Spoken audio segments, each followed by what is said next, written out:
Šobrīd leģionāru piemiņas dienas pasākumu dalībnieki brīvības pieminekli ir pametuši, izklīduši arī policisti. Šobrīd par šās dienas notikumiem liecina vien ziedi pie pieminekļa, jo viss ir kluss un mierīgs. Taču pavisam cita gaisotne šeit valdīja tikai pirms pāris stundām.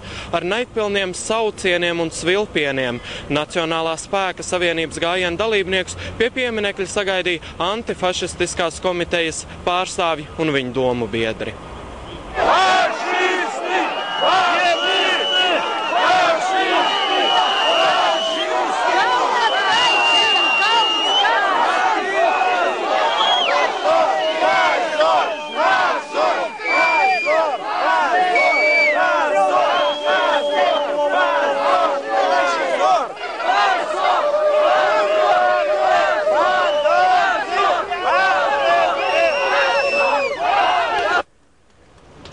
Fašisti, nelieši un kauns bija biežāk izkliegtie apvainojumi, taču tie netraucēja nolikt ziedus pie pieminekļa.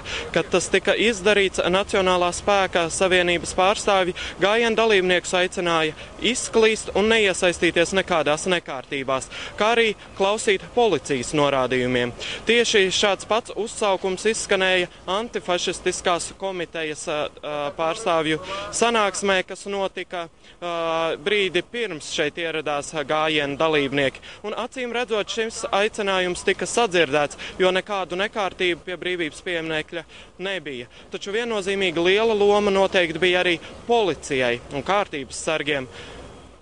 Policistu skaits pie pieminekļa bija mērāms noteikti vairākos simtos. Plecu pie pleca viņi bija apstājušies visapkārt laukumam pie brīvības pieminekļa. Te bija arī vairāki desmiti spēcdienestu, spēcvienības policistu, kā arī par kārtību rūpējās vairāki policijas suņi. Radikālos grupējumus vienu no otra atdalīja arī barjeras. Katrā ziņā, ja neskaita vārdu kaujas, tad šā gada 16. marts ir aizvadīts mierīgi. Tik tālu manas ziņas no brīvības pieminekļa. Daina?